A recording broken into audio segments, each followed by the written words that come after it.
With all of my progress seemingly undone in the span of 3 hours, locked in a side room with a burned leg, in a building completely overrun with zombies, I think it's time to finally start working my way out. Hey, hello, howdy, how you doing? Welcome back to the Liberating Louisville series, where I clear out the largest city in the game on insane population settings. When we last left off, I began the process of burning out all the zombies in the Louisville Mall, only to burn my leg after a day of work. After arriving back at base, another Heli event triggered, which caused my little compound to be overrun, including the fire station. This is my way of saying, we've been stuck up here for 3 days. But before we get into things, I want to talk to you about today's sponsor, NordVPN. If you've experienced the joy that is Project Zomboid multiplayer, you know that servers are privately hosted by completely random and sometimes rather shady individuals, with all of your information available to them as soon as you connect. If you don't want all of your personal data to be accessible by strangers on the internet, you can use NordVPN to hide your IP, maintain your privacy, and make you significantly harder to trace and breach. Another aspect that I love and use almost daily is the ability to change your geolocation to access items in different regions. Remember when RimWorld was banned in Australia a while ago? I know it's lifted now, but while that ban was in place, anyone in Australia was unable to play RimWorld or any of the DLCs, even if they had already purchased the game. If the Australians would have purchased NordVPN instead of living out the events of Kangaroo Jack, they would have been able to switch their location to outside of Australia and regain access to the game. This doesn't apply to just games either. You can also use this on any streaming services such as Netflix to access any movies or shows that aren't available in your region. NordVPN is currently offering a deal on the following options. Standard comes with a VPN product that does everything I've explained above and so much more. Plus is the VPN product and NordPass, which is a cross-platform password manager, and the complete package, which includes all of that, and NordLocker, which is a cloud storage service that encrypts all of your files. All of these options are easy to use since you can connect with one click, or you can set up Nord to auto-connect whenever you access your devices. If any of these interest you, you can head on over to nordvpn.com/thatguypreds to receive an additional 1 month for free on all 2-year plans and products. If you're lazy and don't feel like typing, the link is also in the description. NordVPN also offers a 30-day money-back guarantee, so there's really no reason not to at least try any of these, and if you're not loving it, you can always refund it within that initial 30 days. Please be smart with your security online, and thanks to NordVPN for sponsoring this video. First things first, I confirmed that the second floor was clear, which was surprising because last episode I could hear them clearly right outside the medical room. Anyway, next step was to take care of the moodles. I read 2 books to get rid of the depression because apparently reading The Great Gatsby 2 times in a row does that, smoked a cigarette, and made my way downstairs. Luckily, my interior fortifications did their job, and the zombies were confined to the main entryway of the building. And by that, I mean they all clustered at the door and swarmed me when I opened it. I did catch a lucky break here though, when one got stuck on the wall and another got stuck hitting the door, essentially stopping a flood of zombies from just walking through and taking me down. After dealing with most of them, I walked through the door and got DP'd by 2 zombies, walking away with a scratch on my left hand, thankfully avoiding a run-ending bite here. I was able to get a scope of the surroundings, and the damages weren't all that bad actually. The horde had gathered on the western end of the compound, but for the most part, only a couple walls had been broken in the event. I headed back upstairs to grab some bandages since I only had ripped sheets on me, but since I was still struggling to walk, I chose to just play it safe again today and hang out at the fire station. The horde hadn't seen me, so I should be safe as long as they all just don't walk straight into the building. The rest of the day was pretty quiet. I changed clothes to prevent myself from becoming anxious, and then hung out upstairs, organizing my gear some more before taking sleeping pills and heading off to bed. After waking up the next morning, I noticed that I could finally move around with a hop now instead of at a snail's pace. So with that knowledge, I geared up for the day and headed back outside to take care of some of the remaining zombies in the area.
This obviously took most of the day, and I found myself venturing into a nearby neighborhood and pulling zombies from there as well. There actually weren't as many zombies in the compound as I thought.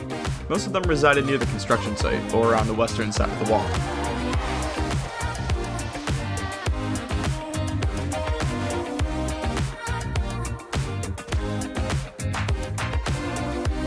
When I got back to the fire station that evening, I removed the dirty bandage to find that my burn had finally healed, which is huge for us going forward. And the following morning, I woke up to the realization that the power had finally gone out. After 28 days, it would seem that my luck finally ran out. I had a generator downstairs and a can of gas that I could use to fuel it, but I still need a generator magazine to make it work. I'll look for that another time though. For now, it's time to finish what I initially started, so it's back to the mall. Heading back inside to assess the damage, the fire was actually starting to die out. I didn't want to group more zombies through it since I needed to let it fizzle out before it burned down too much of the mall. So I focused on the zombies in the food court, pulling them outside along with one zombie that was already on fire, and burning down the northern end of the food court in the process, but successfully pulling the majority of the zombies in this area outside.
The big issue I was running into at this point was that the fire in the courtyard was spreading, which is great if you have a massive horde, but if you're trying to navigate the area and prevent a massive building collapse, it's a huge pain in the ass. After speeding up time for an hour, it was becoming pretty obvious to me that I completely fucked the food court. The fire was just continuing to spread through the seating area, and that would probably begin to spread into the main section of the mall, meaning I was running out of time. I chose to flank back around to the original northern entrance and check out the damage again. It appeared that the fire was out in the interior, but the damage to the walls was spread down the entire northern section of the mall. There were still a ton of zombies hanging around as well, but I had a sinking feeling that the surplus store was completely in ashes. I'd have to make my way there still to see just how bad it was, so I did just that, instead of focusing on the zombies. With clenched cheeks, I worked my way over to the surplus store to see that only the back end had been burned down, leaving the front half of the store unlooted and available for me to take. With a new goal in mind, I began grouping up the zombies to lead outside. The plan was to lure them away, then loop back around and climb through the rubble in the back of the store.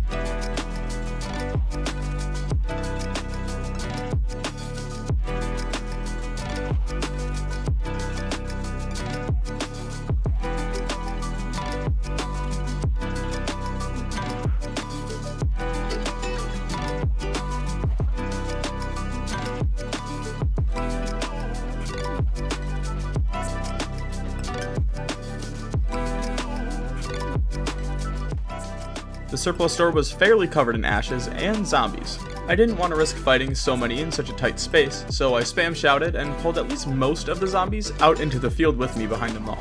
From there, I grouped them up before pulling out a Molotov and letting fire do the work for me.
After trying for several hours to successfully loot the store, I gave up and just started spam shouting again to pull any nearby zombies out of the mall.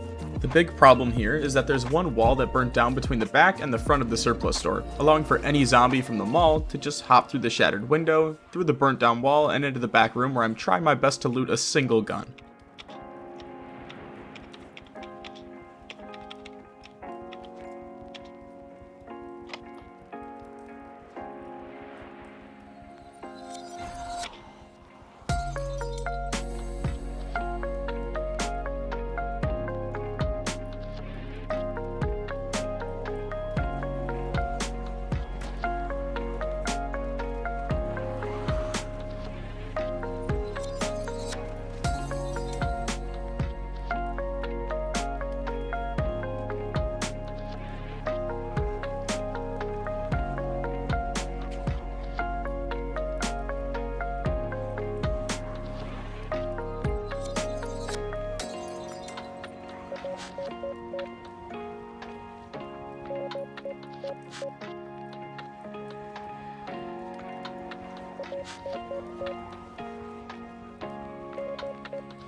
After burning through a large horde, a small cluster of zombies had accumulated just inside the walls.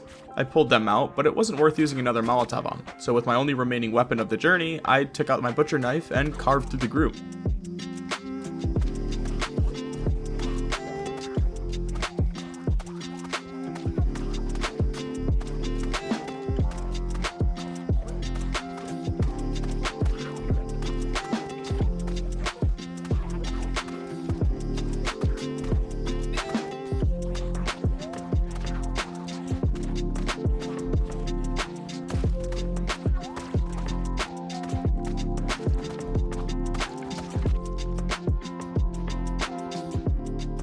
By this point, it's really late, I can't see well, and I'm dying of thirst.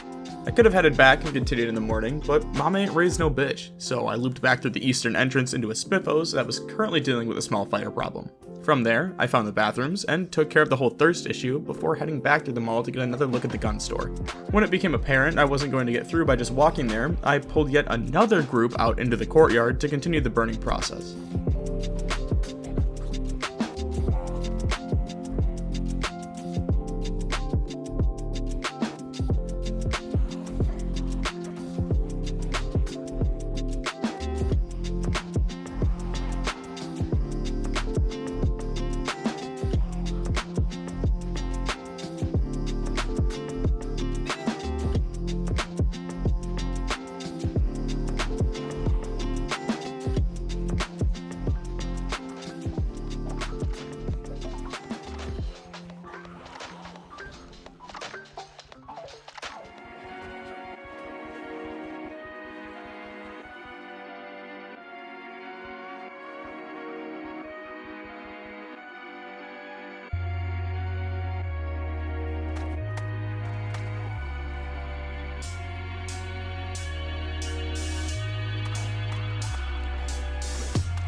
Eventually, I decided to loop around once the sun came up and give it another shot, but barely made it into the back room before I, once again, got swarmed and was forced to do something that I can apparently only manage to do in PZ, and pull out. Get it? Because I have a kid now? Oh, brother, this guy stinks!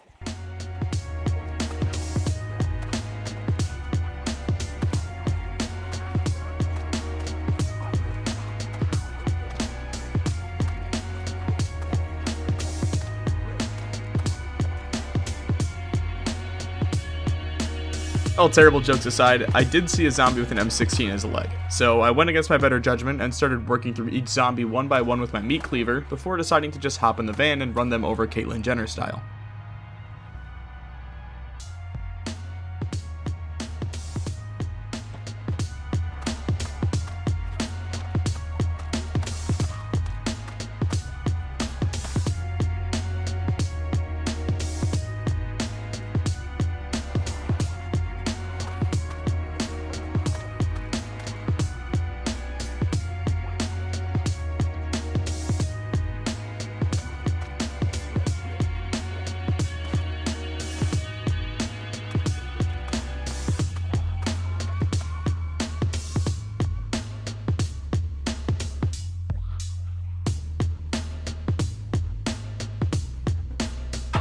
Buckle up, buckaroo!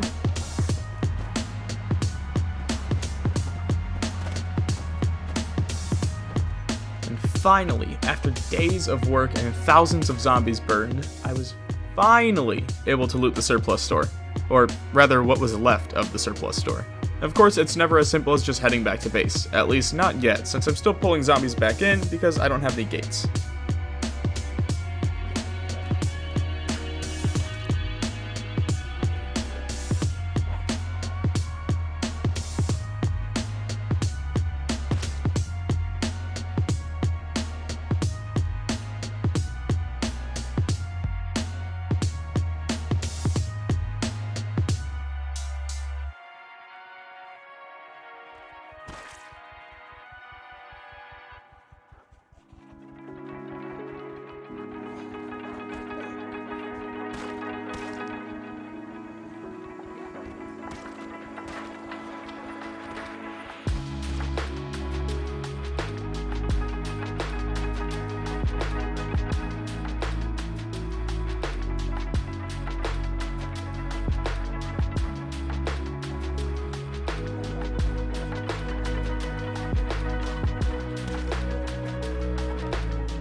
After everything was said and done, days and days of work and recovery and heli events and all the chaos that comes with Louisville on Insane Pop, I came away from the mall raid with 5 rifles, an M16, 2 pistols, and 38 boxes of ammo. I also grabbed a bulletproof vest and some padded clothing for the winter. Eventually, I'll build out an armory to store all of this, but for right now, it'll be fine in the pile on the floor. With a little bit of time left in the day, I hopped in the truck and set out for my neighborhood safe house to collect the rain collectors.